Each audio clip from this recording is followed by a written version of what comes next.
श्री वृंदावन की घटना है, ध्यान से सुनिएगा। वृंदावन की गलियों में एक महात्मा विचरण किया करते थे।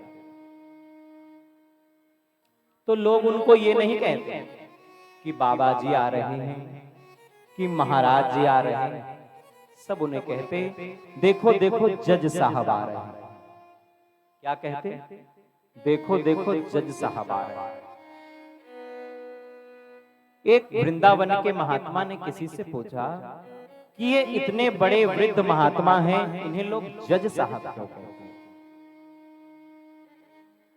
किसी ने बताया है बहुत समय पहले की बात है, आज से 40 वर्ष पहले ये जज साहब ही थे। दक्षिण भारत में एक कस्बा नुमा शहर था, वहीं की अदालत में ये जज थे। और उसी कस्बे के पास एक छोटा सा गांव था। उस गांव में एक केवट रहता था। वो केवट इतना सरल था कि उससे पूछिए कि केवट भैया ये बात जानते हो, हम कुछ नहीं जानते हो, सब हमारे रघुनाथ जी जानते हैं, हम कुछ नहीं जानते। केवट भैया ये कैसे किया जाएगा कार्य, हम कुछ नहीं जानते, हमारे रघुनाथ जी सब जानते। जब देखिए हर बात में वो यही कहता, हम कुछ नहीं जानते, सब हमारे रघुनाथ जी जानते। वह इतना भोला था, इतना निरअहंकारी था कि लोगों ने उसका नाम ही भोला रख दिया था। परिवार में 2 पुत्र और 1 पुत्री। पुत्री बड़ी हुई तो पुत्रों ने कहा पिताजी अब इतना पैसा तो है नहीं कि बिटिया का वह विवाह कर दे, तो नगर के किसी सेठ से रुपए उधार ले लीजिए और बहन का विवाह कर दीजिए, हम बड़े होंगे तो हम पैसा कमाएंगे तो हम उस पैसे को भर देंगे। केवट ने कहा ठीक है। केवट शहर के सेठ जी के पास गया है, जाकर कर सेठ जी से रुपया उधार लिया है, ब्याज की दर तय हुई है और सेठ जी ने पर्ची बनाकर दे दी। वो ले आया, बिटिया का विवाह हुआ है और बिटिया अपने पति के घर जाती है और वह केवट अपने परम पिता के घर जाता है। उसने अपना घर छोड़ दिया हो कि अब रघुनाथ जी की ही शरण में रहना। प्रभु हम भी शरणागत हैं, उद्धार करो तो जाओ। अब हम आपकी शरण में हैं रघुनाथ। गांव का जो मंदिर था उसमें रहने लगा। बेटों ने कमाई कर कर रुपया दिया है, पिताजी जाइए सेठ जी को पूरा रुपया वापस कर दीजिए। केवट गया है रुपया लेकर। सेठ जी को जब रुपया वापस किया, सेठ जी ने पर्ची लिख दी, पाई पाई से हिसाब बराबर। जब केवट को पर्ची दी है, केवट पढ़ो क्या लिखा। केवट वही कहता, हम कुछ नहीं जानते, सब हमारे रघुनाथ जी जानते। सेठ जी के मन में पाप आ गया हो कि केवट से दोबारा रुपया लिया जा सकता है। कहा केवट जाओ जरा 1 गिलास पानी लेकर के आओ। केवट पानी लेने के लिए गया। सेठ जी ने वह पर्ची छिपाकर अपने रजिस्टर में रख दी, फाड़ते तो शक हो जाता, और दूसरी पर्ची पर ऐसे ही कुछ लिख कर दे दिया। और केवट वह पर्ची लाकर रघुनाथ जी के चरणों में रखकर और फिर भगवान का भजन करने लगा और भगवान के ही सहारे रहने लगा हो। तुलसी सीताराम रट हिय राखहु विश्वास, कबहु बिगड़त ना सुने श्री राम चंद्र के दास। केवट यही सोचता है, सिर पर सीताराम फिकर फिर क्या करना, सिर पर सीताराम फिकर फिर क्या करना, सिर पर सीताराम फिकर फिर क्या करना, सिर पर सीताराम फिकर फिर क्या करना, बिगड़े बनेंगे काम फिकर फिर क्या करना, बिगड़े बनेंगे काम फिकर फिर क्या करना।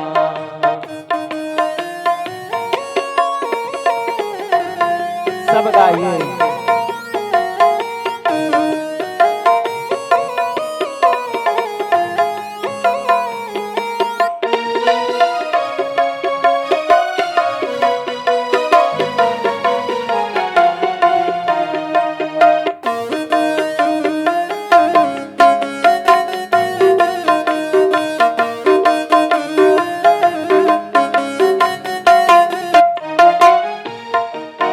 रघुवर श्री जानकी मैया, रघुवर श्री जानकी मैया, रघुवर श्री जानकी मैया, रघुवर श्री जानकी मैया, फिर क्यों परेशान हो भैया, फिर क्यों परेशान हो भैया, फिर कटेंगे कष्ट तमाम फिकर फिर क्या करना, तेरे कटेंगे कष्ट तमाम फिकर फिर क्या करना, सिर पर सीताराम फिकर फिर क्या करना, सिर पर सीताराम फिकर फिर क्या करना।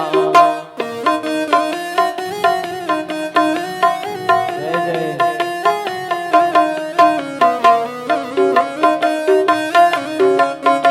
सभी प्रार्थना करिए।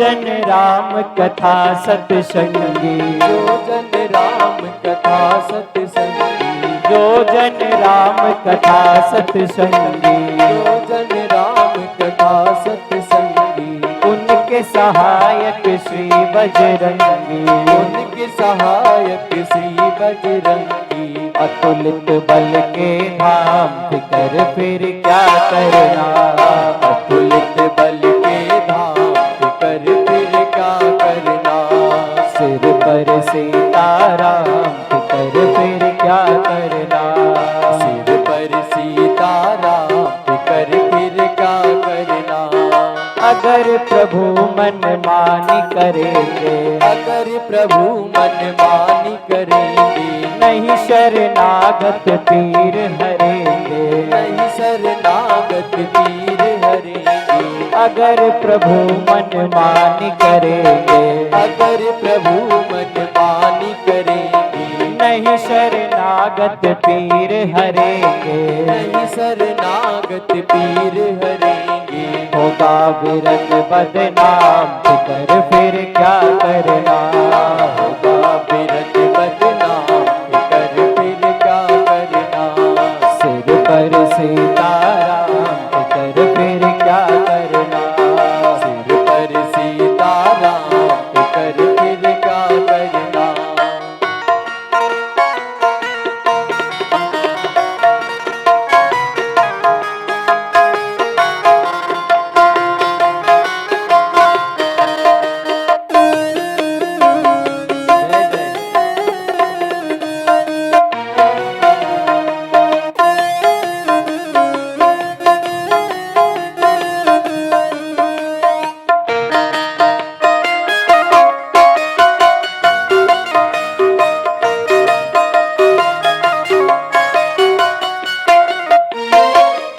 अब राजेश न आह भरो तुम, अब राजेश न आह भरो तुम, अब राजेश न आह भरो तुम, अब राजेश न आह भरो तुम, नहीं व्यर्थ परवाह करो तुम, नहीं व्यर्थ परवाह करो तुम। अब राजेश न आह भरो तुम, अब राजेश न आह भरो तुम। नहीं व्यर्थ परवाह करो तुम, नहीं व्यर्थ परवाह करो तुम। रटो राम जी का नाम, फिकर फिर क्या करना। रटो राम जी का नाम, फिकर फिर क्या करना। सिर पर सीताराम, फिकर फिर क्या करना। सिर पर सीताराम, फिकर फिर क्या करना। अतुलित भल के धाम, फिकर फिर क्या करना। अतुलित बल के धाम, फिकर फिर क्या करना।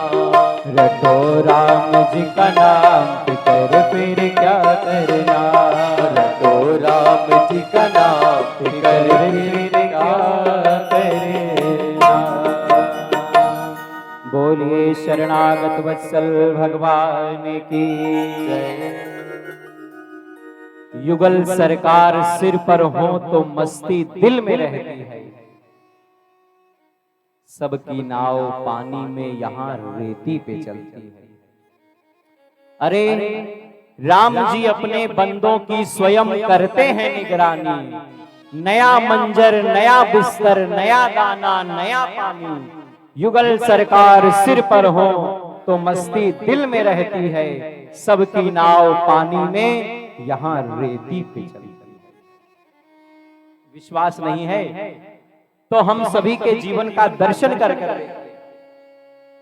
जब पूज्य आचार्य श्री यहाँ पर कथा करने के लिए आए थे तो उन्हें कौन जानता था। ना रहने का ठिकाना था, ना भोजन का ठिकाना था, किसी चीज का ठिकाना नहीं। लेकिन व्यवस्था वही करते हैं हो। जाकर देखिए कैसे ठाठ से भगवान ने रखा है, जहां जाते हैं वहीं। एक बार गोस्वामी बिंदु जी महाराज से किसी ने कहा, आप महात्मा होकर इतने बढ़िया सेंट लगाकर महकते हुए चलते हैं और हम जिंदगी भर रोते रहते। तो बिंदु जी ने जवाब दिया है, बेटा तू जगत का बेटा है इसलिए रोता रहता है, और मैं जगदीश का बेटा हूं इसीलिए मैं महकता रहता हूं। मैं जगदीश का बेटा हूं। जगत के माता पिता को जब अपने पुत्र पुत्री की चिंता रहती है तो क्या वो जगत पिता को अपने पुत्र पुत्री की चिंता नहीं है? लेकिन हमें विश्वास है। केवट ने विश्वास किया और भगवान के सहारे रहने लगा है। सेठ जी ने केवट के खिलाफ मुकदमा कर दिया, उसी अदालत में जिसमें वो जज साहब जज थे। केवट को बुलाया गया। केवट, तुमने सेठ जी से पैसा लिया था? लिया था। कोई सबूत? यही पर्ची सेठ जी ने लिख कर दी थी जज साहब। केवट, इससे तो साबित नहीं होता कि तुमने पैसे वापस कर दिए। केवट रोने लगा। जज साहब, हम तो इसी को रसीद समझ बैठे थे। जज साहब कहे, केवट रो मत। जब तुम सेठ जी को रुपया वापस दे रहे थे तो तुम्हारे और सेठ जी के बीच में कोई तीसरा था? केवट ने पूरे विश्वास के साथ कहा, जज साहब, जब मैं सेठ जी को पैसे वापस कर रहा था तो मेरे और सेठ जी के बीच सिवा रघुनाथ जी के कोई नहीं था। अब सेठ जी घबराए, ये रघुनाथ जी कौन थे उस समय? लेकिन केवट तो अपने विश्वास से बोल रहा था कि वो सब जगह हैं तो उस समय भी अवश्य रहे। जज साहब ने कहा, अच्छा जाओ, अब अगली तारीख को रघुनाथ जी को लेकर के आना। ठीक है। जज साहब ने अपने खर्चे से रघुनाथ जी के नाम का सम्मन जारी कर दिया। अब डाकिया सम्मन को लेकर पूरे गांव में घूमा। संयोग से उस गांव में रघुनाथ जी नाम का कोई आदमी था ही। तो किसी ने कहा, रघुनाथ जी का मंदिर जरूर है। अरे डाकिया ने कहा, हम बहुत परेशान हो गए, मंदिर का पता बताओ। और मंदिर के बाहर जब डाकिया पहुंचा तो पुजारी जी बैठकर सीताराम सीताराम सीताराम जप रहे। तो डाकिया ने पुजारी जी से पूछा, पुजारी जी रघुनाथ जी का मंदिर यही है? पुजारी जी ने कहा हाँ। तो कहा ये सम्मन है रघुनाथ जी के नाम से। तो पुजारी जी ने कहा कि अब जब भगवान ने समन मंगा ही लिया है तब हम वापस काहे करें। पुजारी जी ने हस्ताक्षर कर दिए और समन को लेकर रख लिया। पुजारी जी भी सोच रहे हैं भक्त भगवान से जो न कराते वो थोड़ा है।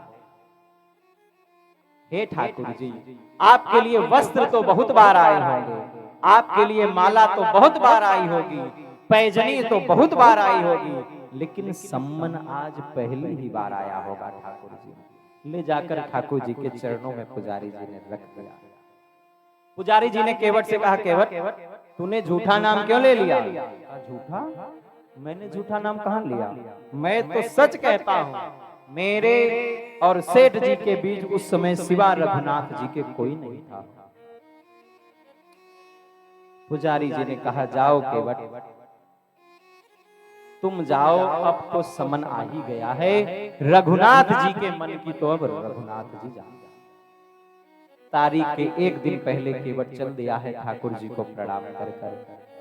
जा रहे हैं जगदीश्वर, अब आपके ही सहारे हैं और विश्वास है ये प्रार्थना दिल की बेकार नहीं होगी। पूरा है भरोसा, मेरी हार नहीं होगी। पूरा भरोसा है मुझे। केवट चला है। पुजारी जी आज सुबह जल्दी जल्दी उठे हैं, ठाकुर जी को स्नान कराया है, नवीन वस्त्र पहनाए हैं ठाकुर जी को और जल्दी से कुछ बनाकर भोग लगाया है। और हाथ जोड़कर पुजारी जी ने आंसू बहाते हुए प्रार्थना की है, ठाकुर जी जाइएगा जरूर, उसका आपके सिवा इस दुनिया में कोई नहीं है ठाकुर जी। विश्वास को टूटने ना दीजिएगा, उसकी लाज रखिएगा, चाहिएगा जरूर ठाकुर। केवट पहुंचा है अदालत। जज साहब ने कहा, केवट तुम्हारे रघुनाथ जी कहां? केवट ने कहा, वो तो सब जगह रहते हैं, यहीं कहीं होंगे। जज साहब ने कहा है, ठाकुर रघुनाथ जी को बुलाओ। तो वहां से चपरासी, रघुनाथ हाजिर हो, रघुनाथ हाजिर हो, रघुनाथ हाजिर हो, ऐसे 3 नारे जो लगाए हैं तो क्या देखता है? चाल लटपटी सी, एक वृद्ध की झुकी सी देह। लटपटी चाल से एक वृद्ध अपने शरीर को झुकाए हुए, चाल लटपटी सी एक वृद्ध की झुकी सी देह, फटी सी दुपट्टी सिर माथे बांधे धाए है, हाथ में है छड़ी तुलसी की ही माल, माथे पर रोरी चारू चंदन लगाए हैं, साहब के सामने विनीत चपरासी जूसात, आज रघुनाथ जी गवाह बनाए हैं, आज रघुनाथ जी गवाह बनाए हैं। भगवान वहां पर अदालत में पहुंचे। जज साहब ने कहा, यही रघुनाथ जी हैं? केवट ने कहा हाँ। जज साहब ने कहा, क्या केवट जब पैसा दे रहा था तो आप उनके बीच में थे? रघुनाथ जी सर्व अंतर्यामी से क्या छिपा हुआ है हो? भगवान ने कहा है, सेठ जी को यहीं रखा जाए और पुलिस को भेजा जाए सेठ जी के ऑफिस में और 32 नंबर का वो रजिस्टर मंगाया जाए। आज भी वह पर्ची सेठ जी ने उसी रजिस्टर में छुपा करके रखी। पुलिस वहां गई है, रजिस्टर ले आया गया है, पर्ची मिली है, केवट बाइज्जत रिहा हुआ है। रघुनाथ जी तो जहां से आए थे वहां चले गए। उसके बाद सेठ जी को सजा हो गई और आज जज साहब ने पहली बार ऐसा गवाह देखा कि जो इतना सटीक उत्तर बता रहा है कि वहां रजिस्टर में ये पर्ची ऐसे रखी हुई। तो जज साहब ने केवट से पूछा, केवट ये रघुनाथ जी कौन है? कहा, यही है जो हमारे गांव में रहते हैं, तुम्हारे साथ रहते हैं। हाँ, ये हमारे साथ नहीं रहते हैं, हम इनके साथ रहते हैं जज साहब। अच्छा, तो किसी मंदिर में रहते हैं? मंदिर के पुजारी तो लग नहीं रहे थे। केवट ने कहा, पढ़ो लिखो को भक्ति की बात समझानी बहुत कठिन है जज साहब। तो मंदिर इन्होंने बनवाया हो ऐसी इनकी औकात नहीं लग रही। केवट ने कहा, अरे जज साहब, ये वो नहीं है जिन्होंने मंदिर बनवाया है, ये वो है जो मंदिर में बैठे हुए हैं जज साहब, ये वही।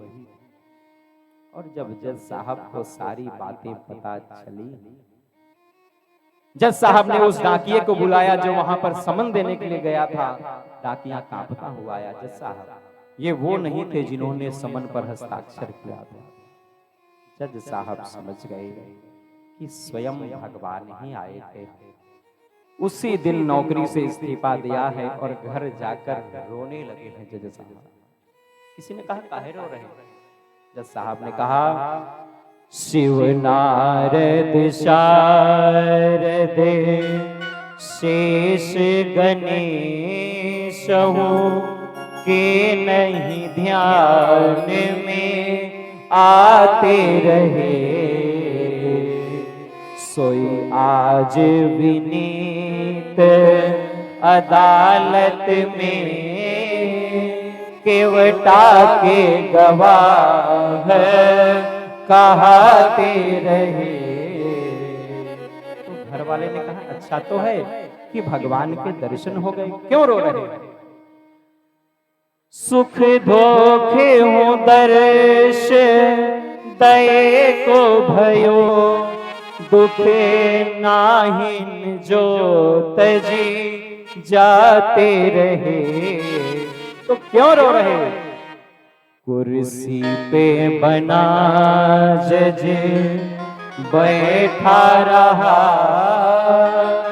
जगदीश खड़े समझाते रहे। कुर्सी पे बना जज बैठा रहा, और एक दिन जिनकी अदालत में सबको जाना है, वही जगदीश खड़े समझाते रहे। ये विश्वास है। उसी दिन से ऐसा वैराग्य जगा है, नौकरी छोड़कर वृंदावन में आकर महात्मा बन गए। बांके बिहारी जी के दर्शन करने मंदिर के अंदर कभी नहीं जाते।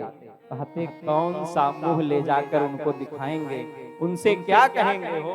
कहते हैं, आ तो गया।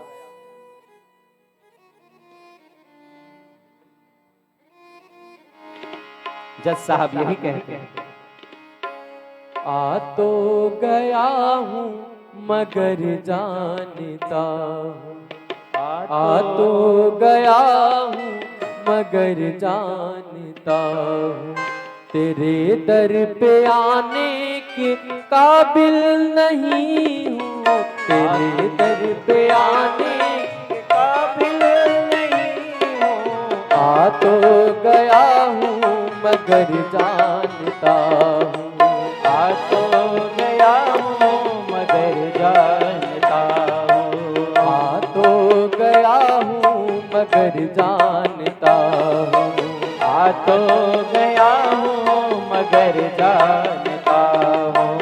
तेरे दर पे आने के काबिल नहीं हूँ, तेरे दर पे आने के काबिल नहीं हो।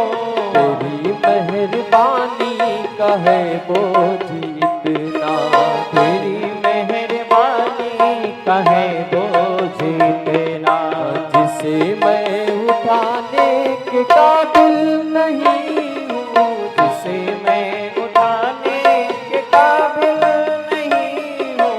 आ तो गया हूँ मगर जानता हूँ, आ तो गया हूँ मगर जानता हूँ।